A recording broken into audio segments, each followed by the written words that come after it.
Hi there. In this lecture we see Kosolapov against Rashid Nezhmetdinov. This is in 1936 Spartak Club Championship. We see e4 from Kosolapov. Rashid plays e5, knight f3, knight c6, knight c3, knight f6, d3, d5, e takes, knight takes d5, bishop e2. White's play in the opening has been a bit passive so far. Black castles. Now knight e4 is actually, believe it or not, I would regard this as a root cause mistake here. The alternative would be, there is a strong alternative in just simplifying. Knight takes d5. Just take some minor pieces off the board, and let's say knight d4, rook e1. Let's say this position, it's going to end up being equal.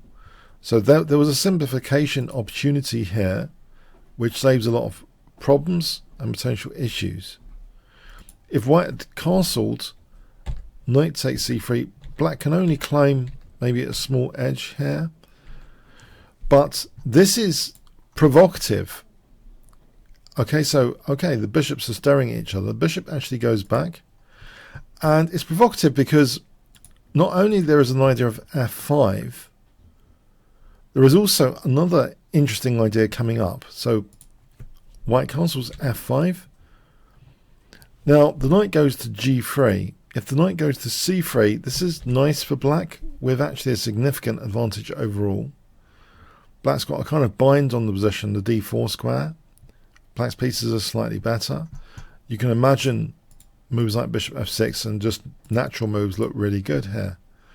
But knight g3 is played. So here is something quite remarkable for how this position is proven to be very interesting for black. This next move, I wonder if you can guess it for 100 points. Okay, now it looks a little bit crazy, but actually, you know, even engines, modern engines, they like this move quite a bit. G5. So one aspect of it, you know, sometimes G4 will be useful, sometimes knight F4 will be useful. So it's putting attacking options on the table here. Knight E1 is played. If H3, A5, this position, we don't have to use knight F4. We can use the attacking option G4 here. So this is just a variation, just to show you how G4 could be sometimes good. So bishop C5, even if G4 drops off, well, actually F2's under fire, so white should protect that. But yeah, so G4 is not dropping off that easily, because now queen takes G3 is threatened. And you can see the G4 has made this, you know, semi-open F file is brilliant. You know, the King's Gambit is like semi-open F file. We've made it, you know, a very dynamic attacking position, like a King's Gambit basically in reverse.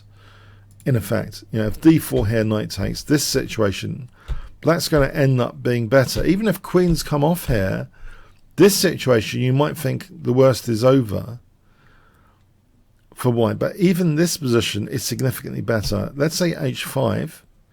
Can you see what black could do here, which is really quite strong? With that light square bishop pointing at g2, guess what we can play here with great effect for 100 points. Yeah, we can actually switch a rook here, rook a6. So this is just really strong stuff. If white has to give up material, yeah, white's doing quite badly. Black's got a clear advantage here. So anyway, knight e1 is played. And okay, so we haven't got the g4 option, but we have the knight f4 option. f3 makes things worse, weakening dark squares. Bishop c5 check is played. If there's Medvedev wants to do, queen d4 is good also, potentially, like taking out the pawn is going to be a nice advantage for black. But bishop c5 check, king h1, and now rook left, rook f6. c3, bishop e6, knight c2, rook h6, bishop e3, and then we have, in this position, a very nice move. What would you play here? What do you think is a really good move here? Yeah, it's just g4, letting the bishop go. because queen h4 is frighteningly, powerful. Queen takes h2 as well as queen takes g3. So bishop takes c5, queen h4. The bishop drops back, queen takes g3. Knight e1 makes things worse again for white. We have bishop d5. Yeah, white's play, there are better options, but yeah, let's see. b4, we have knight h5. So the threat here is just queen h4 followed by knight g3, checkmate. So bishop f2 is played. So just to put a few things on the board, h takes, knight takes g3 is double check and mate. Queen d2 here could be met with f4 and queen h4. This position, knight g3 check. What's white going to do? Give up the queen? Yeah, so bishop f2 was tried. Queen f4. F takes g4. Now here, as Botvinnik once said, no one sees combinations like Nezhmetdinov does. There is actually a combination here after f takes g4.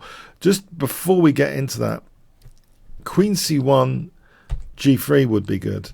Queen takes, knight takes, leaves two pieces attacked. So this would just be a winning advantage for black. g3, on the other hand, knight takes g3 is hopeless. So we're left, let's look at the game now. F takes g4. So for 100 points, you might want to pause the video here. There is actually a winning combination. And maybe when we look at, Nezhmetdinov games, we have more faith that some combinations do actually exist behind the scenes, which you may not think at all exist. But yeah, this is rather cute, to say the least, this combinatory finish. So what would you play here? You might want to pause the video for this and precisely calculate here the beautiful checkmate sequence. It's a forced checkmate. The art of checkmate. Yeah, it starts with queen takes h2 check. King takes, and then you might have thought, well, what's the point of this? Knight g3 check brings the king to g3 now, because if king h1, rook h1 is checkmate. So the king is brought to g3, and then it's a humble pawn that delivers the checkmate. f4 is checkmate. Very cute game. It's very, very easy to not investigate the game's kind of root cause mistakes. I would say knight e4 is a root cause mistake. So it allowed, some expansion on the king side, surprising expansion, I would say, almost looking reckless, I would say. But yeah, it's actually kind of engine approved as well, this situation.